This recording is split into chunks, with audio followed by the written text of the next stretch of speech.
Now, if I could turn to the Indo-Pacific region, we know the region is increasingly becoming a stage for great power rivalry, a potential flashpoint. As a leading voice in ASEAN, the Association of Southeast Asian Nations, how does Indonesia plan to manage these tensions while also working with ASEAN to keep the region peaceful and stable? Yes, you know, as many times in many different fora, in many different instances, I said that our only way is engagement. Engagement and mutual respect. So, in the end, I always propose collaboration. We have sometimes conflicting territorial claims. This is natural because we have been subjugated to many centuries of foreign domination, of colonialism, of imperialism. Some countries from somewhere came, they seem to like the wealth of some of our regions, and they say, okay, now this is ours. And they put up their flag. You see, so after a long period of struggle against colonialization and imperialism, most of the countries in our region achieved independence. But still, the leftover of those centuries, you know, boundaries which are not clear, etc., they are now the heritage given to us that we have to clear up all this mess. So we succeeded in cooperation with Vietnam. We have, I don't know, several decades of territorial claims and counterclaims, but we have resulted a few months ago. I'm proposing also to my good friend and my good brother, the Prime Minister of Malaysia, let's solve the outstanding issues that we have with Malaysia. I also proposed joint development with the People's Republic of China, President Xi. You know, we respect each other's legal position, but in the meantime, why don't we work together, right? We have overlapping maritime areas, zones. For instance, the PRC claim historically for thousands of years, Chinese fishermen have fished in those waters. And we claim for thousands of years, Indonesian fishermen have fished in those waters. So I said to President Xi, why don't we have joint development? You know, let's register how many hundreds of Chinese vessels, how many hundreds of Indonesian vessels, within the framework of the international limitations so that we don't have overfishing. Let's give licenses and everybody benefit. So I told everybody that 100% of zero is zero. So might as well work together in the meantime. And President Xi agreed. In fact, he agreed very fast. I proposed this to the Vietnamese. I proposed this to the Malaysians. So this is my approach.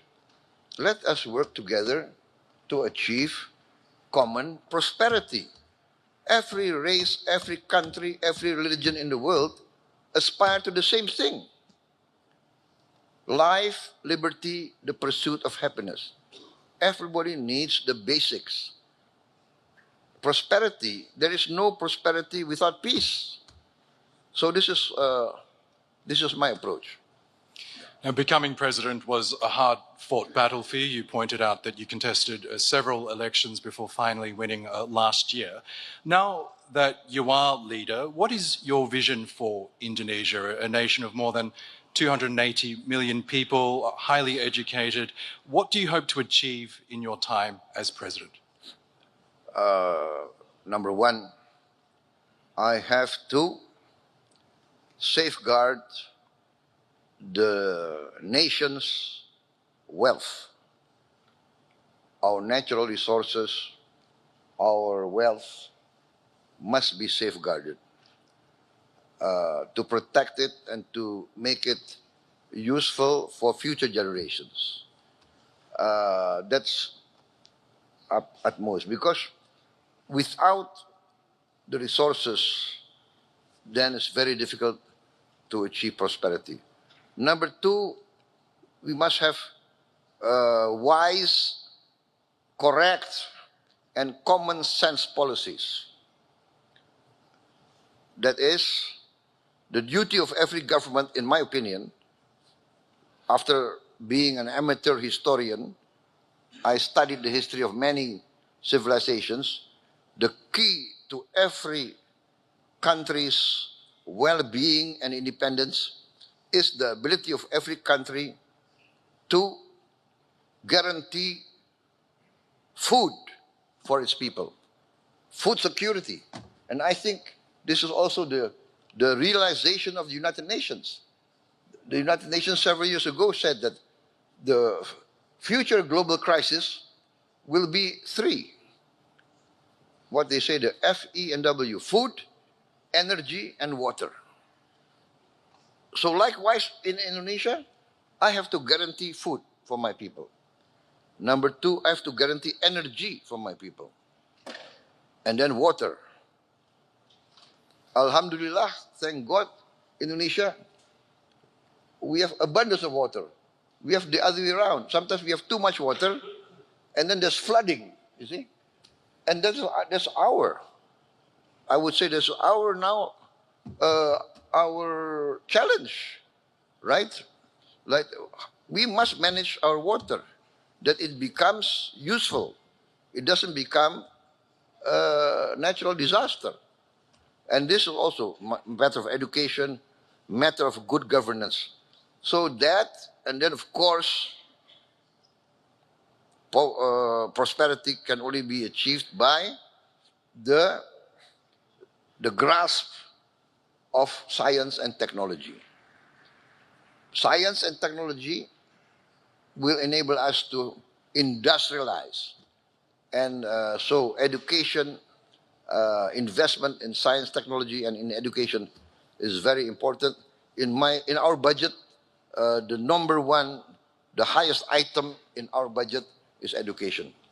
I think it's the highest in the history of Indonesia. And then also I have rolled out a free meal for every children and every pregnant mother of Indonesia. So this is a massive program, very ambitious, but we are getting there. Sorry. At the end of 2025, we will provide meals for 82.9 million mouths by November 2025. So this is our program. We have to. I'm very determined to bring down poverty, especially extreme poverty, and I want to eradicate hunger. Nobody must go hungry in a nation that is a member of the G20.